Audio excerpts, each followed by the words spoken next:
ചേട്ടാ ഇത്തവണ 30ാമത്തെ IFFK ഇനി ഏതാനും ദിവസങ്ങൾ എന്ന് പറയാനില്ല, മണിക്കൂറുകൾ മാത്രമേ ബാക്കിയുള്ളൂ. എന്തൊക്കെയായി മുന്നൊരുക്കങ്ങൾ? എല്ലാവിധ സജ്ജീകരണങ്ങളും റെഡിയാണ്. നമ്മൾ ഒരുപാട് മീറ്റിങ്ങുകൾ നടത്തിയിട്ടുണ്ട്. ഇതിൻ്റെ സെക്രട്ടറി ശ്രീ അജോയും പിന്നെ നമ്മുടെ ചെയർപേഴ്സണായ ശ്രീ റസൂൽ പൂക്കുട്ടി അദ്ദേഹവും എല്ലാം കൂടെ ഒരുപാട് തവണ മീറ്റിംഗ് നടത്തുകയും എല്ലാവിധ സജ്ജീകരണങ്ങളും പൂർത്തിയാക്കിയതിന് ശേഷമാണ് ഇപ്പോൾ ഡെലിഗേറ്റ് പാസിൻ്റെ ആദ്യത്തെ പരിപാടിയായ ഡെലിഗേറ്റ് പാസിൻ്റെ കിറ്റിൻ്റെ ഉദ്ഘാടനം ഇപ്പോൾ നടത്തിയിരിക്കുന്നു. നമുക്കൊരു ഹാർമോണിയസായി പീസ്ഫുള്ളായിട്ടുള്ള വളരെ നല്ല ഒരു ഫെസ്റ്റിവൽ ഈ തവണ കാഴ്ചവെക്കാൻ കഴിയും എന്നുള്ളൊരു പ്രതീക്ഷയോടെയാണ് നമ്മളിപ്പോൾ 30ാമത് അന്താരാഷ്ട്ര ഫിലിം ഫെസ്റ്റിവൽ ഇൻ കേരള സംഘടിപ്പിച്ചിരിക്കുന്നത്. ചലച്ചിത്ര അക്കാദമിയുടെ പൂർണ്ണ ഉത്തരവാദിത്വത്തോടെ സാംസ്കാരിക വകുപ്പ്, KSFDC എല്ലാവരും കൂടെ ചേർന്നുകൊണ്ടുള്ള ഒരു നല്ലൊരു സംരംഭമാണ് ഇപ്പോൾ നമ്മളിവിടെ നടക്കുന്നത്.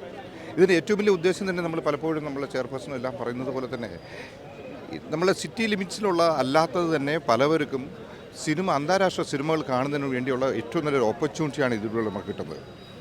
മറ്റുള്ള പല ഫെസ്റ്റിവലിനും പോകാൻ പറ്റാത്തവർ ഒരുപാട് പേരുണ്ട്. ഗോവ ഫെസ്റ്റിവലിനായാലും വേറെ കൽക്കട്ട ഫെസ്റ്റിവലിനൊന്നും പോകാൻ പറ്റാത്ത ഒരുപാട് പേർക്ക് അന്താരാഷ്ട്ര സിനിമകളെ നമ്മളെ നാട്ടിലേക്ക് എത്തിച്ച് കാണിച്ചു കൊടുക്കുന്നതിന് വേണ്ടിയും കാണുന്നതിന് വേണ്ടിയും പഠിക്കുന്നതിന് വേണ്ടിയും ചർച്ചകൾ കാണുക മാത്രമല്ലല്ലോ, നല്ല വിധത്തിൽ ചർച്ചകളിൽ പങ്കെടുക്കുന്നതിന് വേണ്ടിയിട്ടുള്ള ഒരു അവസരമാണ് അന്താരാഷ്ട്ര ഫിലിം ഫെസ്റ്റിവൽ ഇൻ കേരള.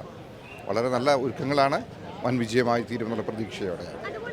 ഇത്തവണത്തെ സിനിമ സെലക്ഷനും വളരെ പ്രത്യേകതകളുണ്ട്. വിയറ്റ്നാം മൂവീസിന് കൂടുതൽ ഇമ്പോർട്ടൻസ് കൊടുത്തിട്ടുണ്ട്. അതുപോലെ പലസ്തീൻ സിനിമയാണ് നമ്മുടെ ഉദ്ഘാടന ചിത്രം. അതിനെക്കുറിച്ച് എന്താണ് പറയുന്നത്? അല്ല, നമ്മളെ സംബന്ധിച്ചോളം ചിന്തിച്ചത് മുഴുവൻ അന്താരാഷ്ട്ര സിനിമ എന്ന് പറയുമ്പോൾ അന്താരാഷ്ട്രപരമായി നിൽക്കുന്ന പല സബ്ജക്ട്സുകളും അതാണ് നമ്മൾ കൂടുതലും ഇതിനകത്ത്. അതാണ് നമ്മൾ ഈ പറഞ്ഞതുപോലെ പാലസ്തീൻ ഫിലിംസിനെ കുറിച്ചും പാലസ്തീനെ കുറിച്ചിട്ടുള്ള സിനിമകളെ കുറിച്ചിട്ടും എല്ലാം ഒരുപാട് പ്രത്യേകതകൾ ഇതിന് കൊണ്ടുവന്നിരിക്കുന്നത്. അതൊക്കെ ഒരു മാറ്റമായിരിക്കണം. അല്ലാതെ എപ്പോഴും നമ്മൾ ഈ പറഞ്ഞ പോലെ യൂറോപ്പിലെ ഒരു വിഭാഗം സിനിമകളിൽ മാത്രം ഒതുങ്ങി നിൽക്കാതെ കുറച്ചുകൂടെ ബ്രോഡായിട്ട് ചിന്തിക്കുന്ന രീതിയിലുള്ള സിനിമകളെക്കുറിച്ചാണ് ഇത്തവണ അന്താരാഷ്ട്ര ചിത്ര ഫെസ്റ്റിവലിൽ കൊണ്ടുവന്നിരിക്കുന്നത്. മറ്റെന്തെങ്കിലും സ്പെഷ്യാലിറ്റി ഇത്തവണത്തെ ഫിലിം ഫെസ്റ്റിവലിന്? ഒരുപാട് പ്രത്യേകത എന്ന് പറഞ്ഞാൽ മറ്റുള്ള ഫിലിം ഫെസ്റ്റിവലിൽ നിന്നും വ്യത്യസ്തമായി തന്നെ ഇതിൻ്റെ ഇനാഗറൽ ഫംഗ്ഷനായാലും ഇതിൻ്റെ വാലറ്ററി ഫംഗ്ഷനായാലും പിന്നെ നമുക്കെല്ലാവർക്കും അറിയാവുന്ന ഒരു കാര്യം തന്നെയാണ് ഇവിടുത്തെ അവാർഡ് നിർണ്ണയം എന്ന് പറയുന്നതിൽ തന്നെ വളരെ സുതാര്യമായ രീതിയിലുള്ളൊരു അവാർഡ് നിർണ്ണയമാണ്. മറ്റുള്ള പല ഫെസ്റ്റിവലിൽ നിന്നും വ്യത്യസ്തമാണ് ഇവിടുത്തെ അവാർഡ് നിർണ്ണയിക്കുന്നതെല്ലാം. വളരെ ഒരുപാട് പ്രത്യേകതകൾ എന്ന് പറഞ്ഞാൽ ഒന്ന് എക്സിബിഷൻസ് അറേഞ്ച് ചെയ്തിട്ടുണ്ട്. അത് എല്ലായിടത്തും ഉള്ളത് തന്നെയാണ്.